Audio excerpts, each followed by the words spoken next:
Kung gusto nyo ng matibay na basketball shoes, New KD16 mabibili lamang sa halagang 2,199.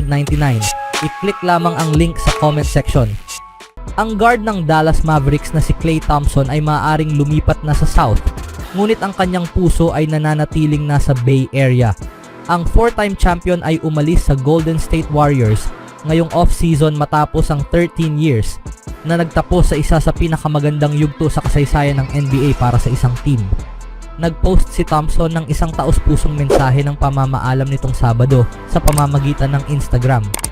"Oh, Bay Area, walang sapat na salita at larawan na makakapagpahayag kung ano talaga ang nararamdaman ko tungkol sa inyo," sabi ni Klay. "Mula sa aking puso, maraming salamat sa pinakamagagandang panahon ng aking buhay.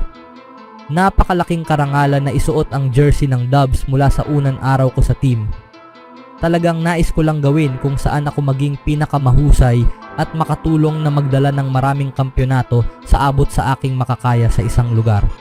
Bagamat tinulungan ni Thompson na pamunuan ang team sa panahon ng kanilang dinastiya, hindi iyon ang kanyang paboritong aspeto ng karanasan. "Ang pinakamagandang bahagi ay hindi ang mga singsing, kundi ang mga pagkakaibigan na nabuo ko na tatagal ng panghabang buhay," patuloy niya. "Ang pamilya ko at ako ay nais magpasalamat sa lahat ng kamanghamanghang tao na walang pagod na nagtatrabaho upang gawin ang Warriors na isang world-class na organisasyon.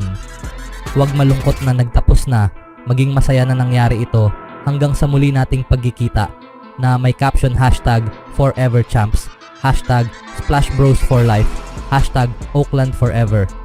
Ang pagiging open ng 34-year-old ay maaaring makapagdala ng emosyon sa mga hindi fans ng Warriors dahil napanood ng mundo ng basketball kung paano sila ni Steph Curry ang naging pinakamahusay na backcourt sa kasaysayan ng liga. Gaano ka-espesyal ang kanilang panahon na magkasama. Ang nagawa ni na Curry at Thompson sa Warriors ay maaaring hindi na maulit. Sila ay nagpasimula ng isang bagong era para sa NBA basketball. Habang ang pag-shoot sa 3 points ay naging tanyag mula noong simula ng siglo, dinala ng duo ng Golden State ito sa panibagong antas na pinilit ang liga na mag-adjust.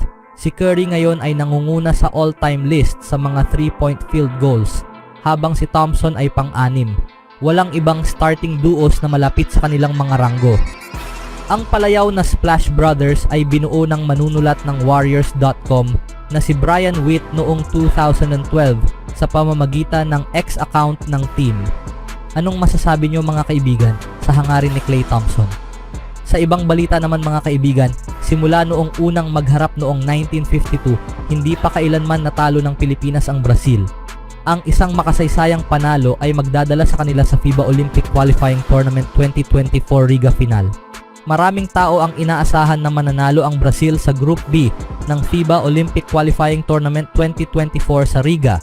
Ngunit walang nag-akala na magkukwalify ang Pilipinas para sa semifinals at pati na rin ang talunin ang Latvia sa road. Ang pinakamalaking banta para sa Latvia at Georgia nang nakaharap nila ang Pilipinas ay si Justin Brownlee, isa sa dalawang pinakamahusay na player ng kompetisyon kasama si Jeremiah Hill mula sa Cameroon. Natitiyak na nakaset na may tatao kay Brownlee, ito man ay si Leo Meindel, Guy Santos o iba pa. Samantalang umaasa na nasa pinakamagandang kondisyon matapos mapalapag ni Goga Bitadze ang kanyang tadyang sa huling laro. Magiging interesante na makita si Kai Sotto ng Gilas na potensyal na makaharap ang mapanganib na si Bruno Caboclo. Malimit ba ng Brazil ang mataas na 3-point shooting ng Pilipinas? Kahit na sila ang may pinakakaunting attempt sa 3-pointers sa torneo na may 21.5 per game, ang Asian team ay may kahangahangang 51.2% mula sa arc. Ang mga open 3-pointers ay naging issue para sa Brazilian national team simula pa lamang sa laban nila sa Cameroon at tiyak na kailangan nilang pagbutihin ang kanilang depensa sa perimeter. Sina Dwight Ramos, CJ Perez at syempre si Brownlee mismo ay maaaring makagawa ng gap para sa Gilas. Pinagsama ang mga laro laban sa Montenegro at Cameroon, ang team ni Aleksandar Petrovic ay nakapagtala lamang ng 13.5 points mula sa turnovers. Ang pagtaas ng bilang na ito at pagiging mas malupit sa kanilang conversion rate ay maaaring maging pinakamalaking pagkakaiba upang magbigay ng problema ang Pilipinas sa kanilang malayang estilo ng paglalaro. Mahihirapan talagang makahanap ng common ground sa competitive basketball para sa Brazil at Pilipinas, kahit na ang parehong bansa ay may hindi matatawarang pagmamahal para sa sports. Ang kanilang unang pagkikita ay naganap sa isang hindi inaasahang lokasyon sa paglalaro sa 1952 Olympic Games sa Helsinki. Iyon ang simula sa unbeaten run ng mga Green and Golders laban sa Gilas na ang Brazil ay nanalo ng 4-0 bago ang nalalapit na laban sa Riga. Dalawang sagupaan ang naganap sa FIBA Basketball World Cup noong 1954 sa Rio de Janeiro at sa wakas sa FIBA Basketball World Cup 1978 sa Maynila, kung saan nag-cruise ang kanilang landas sa kani-kanilang home courts. Sa alinman sa apat na pagkakataong ito ay hindi nagawang magtagumpay ng Pilipinas. Maaari bang magawa ni na Tim Cone at ng mga players na baliktarin ito ngayon upang magpatuloy sa kanilang pangarap? Si Coach Alexander Petrovic ay maingat sa Gilas Pilipinas habang ang kanyang team na Brazil ay makakaharap ang isa pang Cinderella team sa crossover semifinals ng FIBA Olympic Qualifying Tournament. Ang mga Brazilian ay mula sa isang 77-74 na pagkatalo sa Cameroon na nakarank bilang number 68 sa mundo noong Huwebes. Nakuha ng Brazil ang number 1 spot sa Group B dahil lamang sa mas magandang puntos na pagkakaiba. Isang araw matapos ito, ang team na rank bilang number 12 sa mundo ay makakalaban ng isa pang underdog team mula sa Pilipinas na rank bilang number 37 at tinalo ang pang-anim na Rango na Latvia sa 89-80 sa group stage upang makapasok sa semis.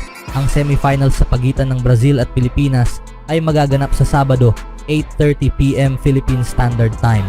Naglaro ang Brazil sa nakaraang FIBA Basketball World Cup sa Jakarta. Nagtapos sila sa ika-13 place, ngunit hindi na kailangan pang magtungo sa Maynila para sa knockout rounds.